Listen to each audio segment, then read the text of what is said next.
Hey everyone, Emery99 here and welcome back to the Lotto career mode. Couple of weeks went away from the previous episode where we took on the Cobble Classics and the Ronde van Vlaanderen, where we sadly couldn't break the top 5 with Jenno Bergmoos. We didn't really achieve our objectives in the monuments this year, so it's time to end this bad run in Paris-Roubaix. And our squad is ready. We've got 4 riders in their fitness peak, including Thibaut Nys, who now has 77 cobble, and Alex Segert raced wonderful in the real life edition as well. He has 76 cobbles. He's expected a +3 RDC. And shame about Tibor Del Grosso, our potential leader in the future. He's not in his fitness peak today. But looking at the favorites, we've got a certain guy named Tadej Pogačar missing. Because Tadej Pogačar, even though he has races available in the calendar, he's actually injured. He fractured his kneecap in Dwars door Vlaanderen. That's why he was missing from Ronde, not because of a strategic choice, but he's out injured. And with Pogačar out the cards, a potential podium is on the card for our team. Anyway, I hope you enjoyed this episode. Leave a like if you do, and let's begin Paris-Roubaix. We are on the way in Compiègne, and looking at the race day conditions, we've got an insane squad for today. I'm not going to go over them one by one, but Segert, Kilich and Thibaut Nys all look pretty good.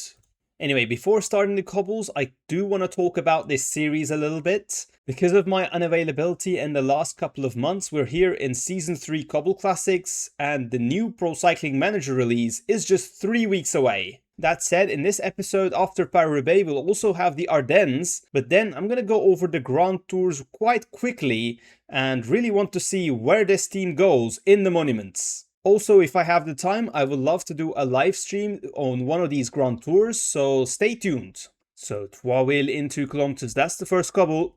And that is where Alpecin now comes to the front. Mathieu van der Poel, 83 cobbles, the main favourite. So for the first part, it's all about staying out of trouble. And if there are any attacks, we'll try to follow.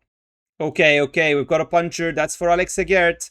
Alex Segert has a puncher, and I think I want Mathis Grisel to wait for Alex Segert because we really need Alex back. Okay, Alex stays in the peloton and Grisel has waited for him. Let's get back to the front quickly. So in Quay to Saint-Piton, one of the longer sectors, we've got some gap.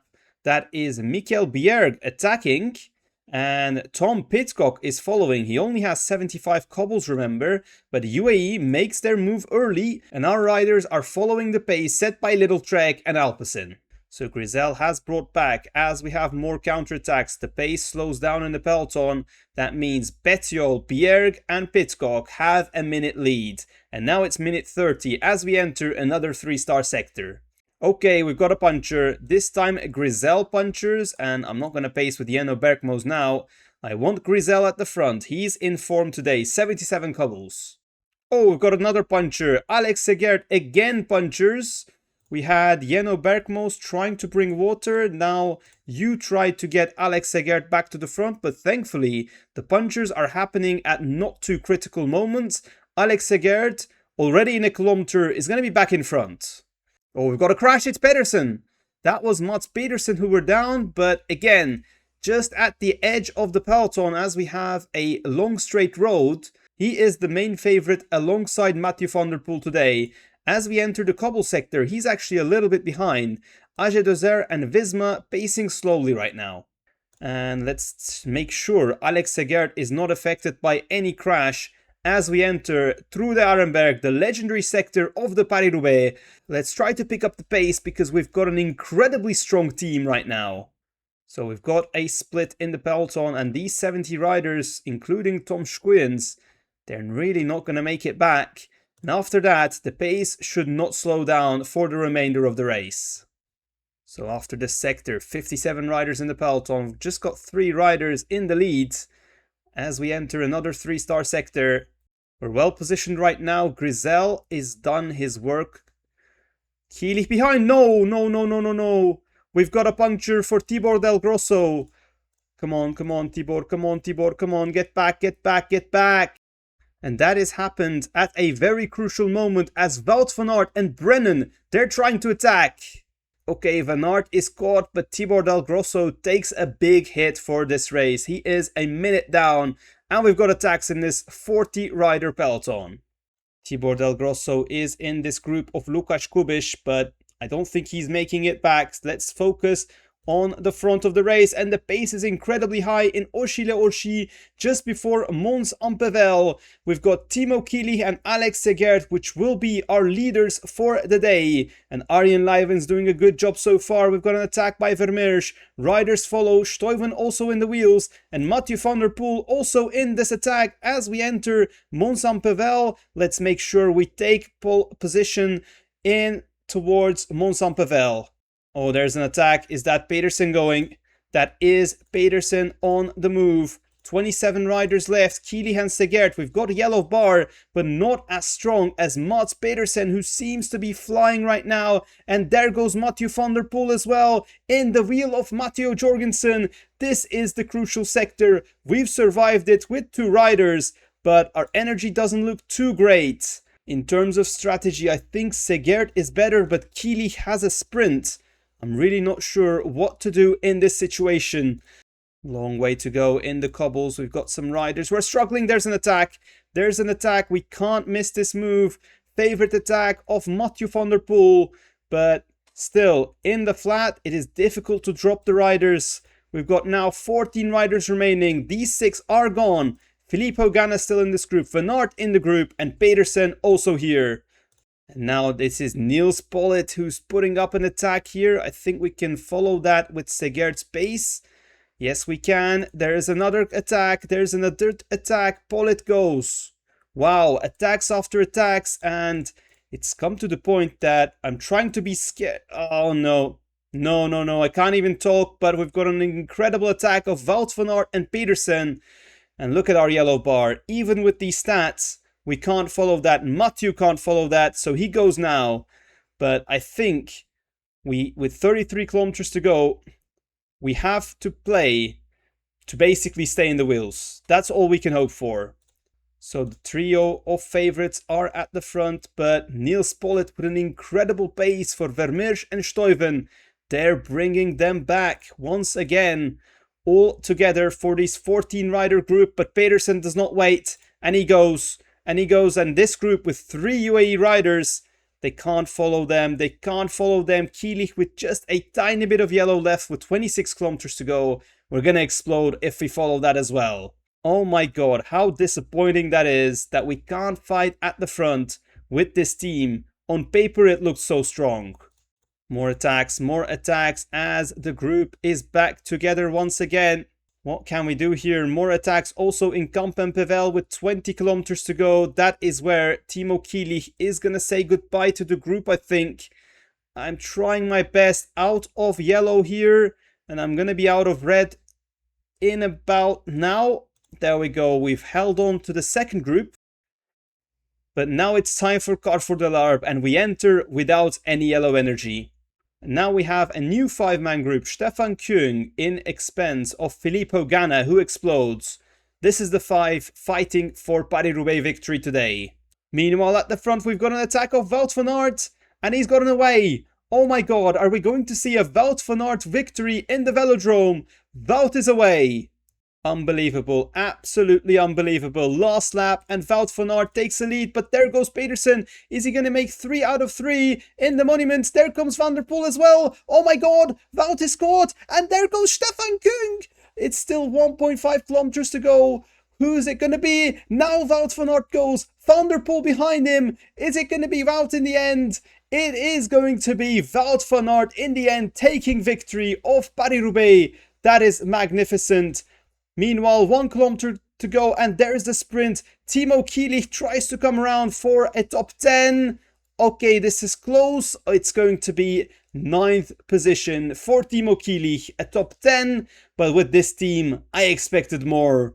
I expected us to be in front of that 5, but just wasn't enough. And I think this result exactly is why I want to go for another classic season, trying to achieve those monument wins. What a dramatic finale in Paris-Roubaix though. It looked like all 5 of them could have won the final sprint.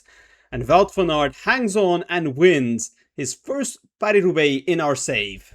And with Roubaix over, time to focus on the Ardennes, starting with the Brabantse Pijl. Came second with Timo Kielich last year, but Pogačar is not in the Ardennes start list, so opportunities are there to be taken. So in this race we had multiple attacks in the hill zones, but in the end it is a 30 rider uphill sprint, and we've got Tibor Del Grosso on a +3 day, one of the favorites to win that one. So there is Timo Kielich preparing for that uphill sprint about to come. So 2.5 kilometers to go, a little bit late on the energy gel on Tibor Del Grosso, but Timo Kielich is doing a nice job so far, going 99. And there goes Tibor Del Grosso sprinting for the victory. Can we take it? Can we take it? Wait, what? Jonathan Milan? Stefan Küng? How are we getting beaten on Stefan Küng on a sprint? What? And Johnny Milan, where did he come from? That's funny. I was so certain that we were going to win that race, but instead it's third place for Tibor Del Grosso. I didn't even went late, just couldn't get that momentum. So my wait for a victory continues, as now we have the first of the Ardennes triple Amstel Gold Race. We won this race with Timo Kielich last year. The man was on fire, and once again he's feeling quite good. But generally, even if it's not for Timo Kielich, overall we've got a strong squad to start off the Ardennes. Not much has happened so far in this race with 64 kilometers to go. We've got decent RDCs. Tibor Del Grosso with a +3. Interesting to see if he survives. And Timo Kielich, last year's winner, also with a +3. Timo Nice just not feeling up to it. He's been a disappointment so far this season. So with 33 kilometers to go, we come to the Eiser-Bosweg. We've got a group of 5, including Simon Yates at Q36.5, Williams, Scaroni and Only leading it right now. There goes Victor Sönens going 99 right now. Timo Kielich, you also try to do your best. And there goes Tibor Del Grosso trying to follow the attack of Gregoire. There is Skelmose as well. I mean, there's still 30 kilometers to go, but try to make a separation. So a couple of climbs back to back now. And we have a 4-man train. Got Kielich. If he can survive that climb, he'll be a favorite. But Lennart van Eetveld is our best puncher of the lot. Kouwberg, number 2. Luca van Boven going 99 right now, trying to follow the attack of Tom Pidcock, but that wasn't really successful. And now we've got initial attacks, but knowing this game, having a big peloton behind us, I'm sure we're going to be back. There is Remco Evenepoel as well. He is in TT position. That is not allowed, Remco. But yeah, my judgment is correct, and we're back right now. Let's try to make sure. Okay, we actually have a good position here. Shall we try and attack with Tibor Del Grosso? I think I'm going to do that. Lennart van Eetveld is here. If there are any counterattacks, there goes Del Grosso. The peloton is waiting a little bit. 20 seconds. Now we have counterattacks by Buitrago. Del Grosso goes solo. 30 seconds. Now another move, this time by Tiberi. Oh, they're going to catch Del Grosso in this climb, I fear. I think they're going to catch him. Still 20 seconds for Del Grosso. The Dutchman trying to hang on. There is Jonas Vingegaard now with an attack. Del Grosso still has 35 seconds, 40 seconds, but his yellow bar is nearly done. Is there going to be an attack by Askren? No, he paces. Come on, 40 seconds, 6.5 kilometers. Are we going to get caught in the last Kouwberg? It's a very steep climb. Oh no, oh no. Now down to 30. I think we're going to get caught. That's Energy Gel on Van Eetveld and Kielich right now. 4.7 kilometers to go. Gap down to 20 seconds. Yep, Del Grosso is going to be caught. Del Grosso so close for a victory. 2 kilometers to go. I'm waiting. I think that is Tiberi that's going. Let's go 99 already. Let's follow Tiberi. Come on, Van Eetveld. Yes, we're in the wheel. Kielich has a little bit of red left. Come on, Van Eetveld. Let's wait. 700, 600. There goes Kielich on the sprint. But it's going to be Tom Pidcock, who times it perfectly, wins it. Skelmose comes second. Kielich finishes third. We are on the podium, but that was a close finish. We couldn't use our man advantage, but a fun race nevertheless. I think we were set up really nicely for that finale, but Tom Pidcock and Matthias Skelmose, two good riders, much fresher than us after the Kauberg. Timo Kielich did a good job taking a podium. Next race is the La Flèche Wallonne, and on paper it is an easier race to win in PCM. When it comes to this race, normally Lennart van Eetveld is our best performer, but we've got Ilan van Wilder and Thibaut Nice as well. Let's see if we can get revenge from Pidcock and Skelmose. Here we go then, 60 kilometers to go. We've got Thibaut Nice with a +1, Van Wilder with a +2, and I think Van Wilder will be our leader. We've also got Lennart van Eetveld, such a strong squad, so I don't mind the attacks before the Mur de Huy. If we can go there with a smaller group, it's going to be better for positioning. The rider to beat is here, that is Remco Evenepoel. So first attacks on the way, 4 riders including Williams and Only, but still a lot of domestiques in this peloton here. And we're about to come to the second Mur de Huy. So Sönens leads the peloton. We've got Bastien Tronchon now attacking, but that is not a powerful attack. Lennart van Eetveld left a little bit behind. Stay in the group, Lennart. Still stay in the group. It's pretty good. Here in Côte d'Aref, are we going to see any attack, or is it just going to be the pace of Soudal Quickstep once again? There are the attacks. Yano, come on. Get to the wheel, Yano. It's not a powerful attack though. Shall we try to counter that maybe? Yano Bergmoos goes, 99, Vingegaard in the wheel. Van Wilder is still here though, and I think let's wait Ilan van Wilder. So we've got 4 riders here, including Thibaut Nice, but Thibaut Nice is the weakest of them all. So since we don't really have a clear leader, I'm just waiting if someone is going to attack. And Manier tries to make a move, so is Narvaez. But it's not really a move, they're just going 99 on this climb. It's just 1.4 kilometers and it's over. Now Lennart van Eetveld is going to lead us in the downhill. Then I think maybe Bergmoos, maybe Thibaut Nice. One of them is going to be our leader, but with 3.8 kilometers to go, I have to make a decision now. I've put Thibaut Nice on Remco's wheel. I think I gotta go early now as Mur de Huy is about to start. Thibaut Nice is in quite good position here. Come on, Van Wilder, don't get blocked, don't get blocked. This is pretty good, but Remco has pretty good wheel here. There goes Bergmoos, there goes Thibaut Nice. Can we make a move somewhere? No, we're just not going to be able to. It's going to be all of us in the top 6, but it is going to be what? 4th place? 3, 5, and 6 for our guys. This time Skelmose is the leader, and that finish was just disappointing. Gotta be honest, I'm not too impressed with our results this Classics window, just in general, but I'm just not happy with the gameplay that I'm playing as well.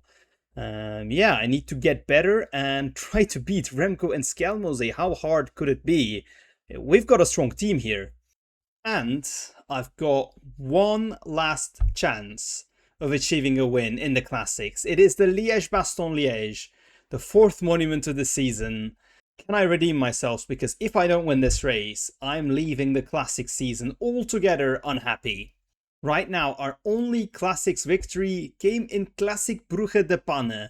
And the rest of the victories we had in World Tour are in Paris-Nice and Santos Tour Down Under. So can we change fortunes here in an interesting parcours of Liège-Bastogne-Liège? We have Col de Rosier, then it is the Côte de Desny, and then Redoute, followed by Forge, followed by Roche-au-Faucon, ending in a downhill in Liège. And Lennart van Eetveld is up for it. He's got a +3, 81 stamina, 81 resistance, 81 mountain, 81 hills.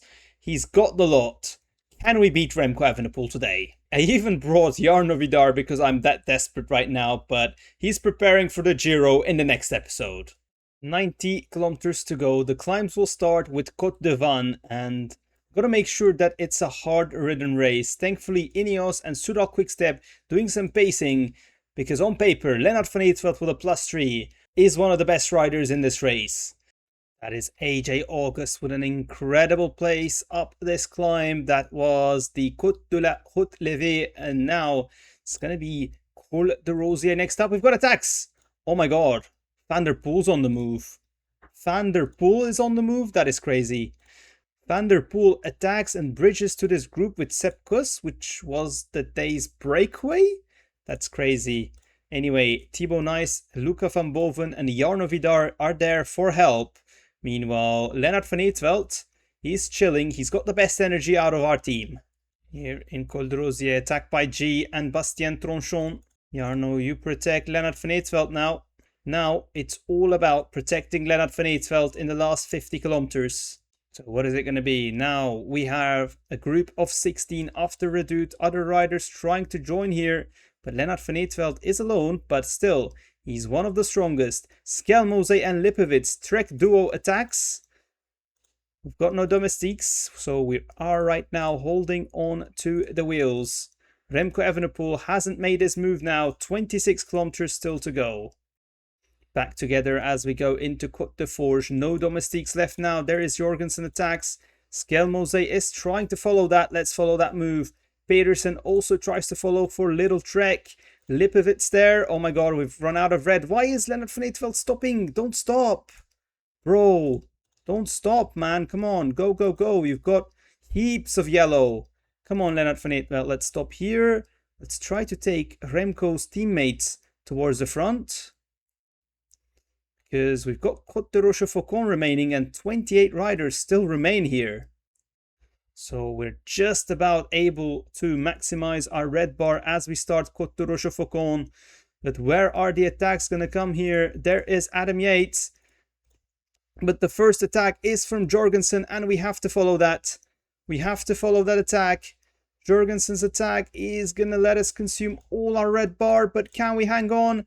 We are in the wheel of Carlos Rodriguez. Evenepoel tries to follow as well. Okay, we've made it to Jorgensen. Come on, guys. Work, work, work, work. Remco Evenepoel tries to bridge. Can he bridge? 12 seconds, 11 kilometers to go. Come on. Yeah. I am contributing. Don't you worry. Don't you worry. Jorgensen and Rodriguez. Evenepoel on our wheel behind us. There's a group of 6 riders as well. Come on, guys. Pull. But no, Remco's about to be here. I'm trying to give it a final push here, but Remco joins here. And now I gotta stop. We've got no climbing remaining, and it's a group of 4 going at the line in Liège. Can we surprise the group here? Still 10 riders, and Van der Poel is one of them. No. UAE, please. Vingegaard, please. Be behind. Let's follow Remco. But in this downhill, are they gonna join? They are gonna join. No, it's going to be a sprint. This race is going for a sprint, and that's the last thing we wanted. Energy gel on Lennart van Eetveld, but no. 3Ks to go. Following Remco Evenepoel right now. Is someone going to pull the trigger early? We're at the best position right now, and Remco goes early. This is good for us. Come on, Remco. Lead us out. Sprint Van Eetveld. No. God damn it. It's going to be Jorgensen who wins it. Oh, I hate it. I hate this game. Can we have PCM 26 already? Oh my god. That is the end of Classics, and it was a fairly disappointing one, I gotta be honest. And yeah, I didn't really enjoy the gameplay that much as well. That Paris-Roubaix was epic, but the other Classics was just all in the balance, and definitely disappointed about that. Our best result in a monument is 5th place by Sam Watson in the Milano-San Remo. Meanwhile, we only took 1 victory in the Classics all year round. That was by Brent Van Moor in Classic Bruges de Panne. In the top 5 of the all 3 Ardennes this episode, but I wanted victories and they never came. Anyway, one thing that we can definitely laugh at is this message. Once again, Arnaud Delis not feeling good. Thankfully, he's not doing any racing this period, but that guy, even in PCM, just can't stay healthy. What is going on? But also, since it's 1st of May, it is the dossier period. I'm going to open dossiers with the 3 leaders that are out of contract for next year: Alex Segerd, Ilan van Wilder and Stefan de Schuitenaar. I've been pretty happy with all of their success, especially Ilan van Wilder winning La Vuelta. But we're gonna try to get Remco Evenepoel to lead us some monument victory, especially in Liège and in Lombardia next year. As for the rest of the riders available, there isn't someone that I'm particularly looking at for now. Only rider that can really improve our squad could be Matthias Schwarzbacher. He's 78 cobbles at the age of 21. And Pierre Gauthierat, who has 81 cobbles at the age of 24. Do you want to see them join Lotto Specialite? If so, write them in the comments below. But next episode, our focus will switch to Giro d'Italia, as we're bidding for GC with Jarno Vidar and Ilan van Wilder after Vuelta, looking to win the Giro d'Italia. It's going to be a cracking fight at the Giro d'Italia, so don't miss out. Subscribe if you haven't already, and I'll see you guys in the next one. Goodbye.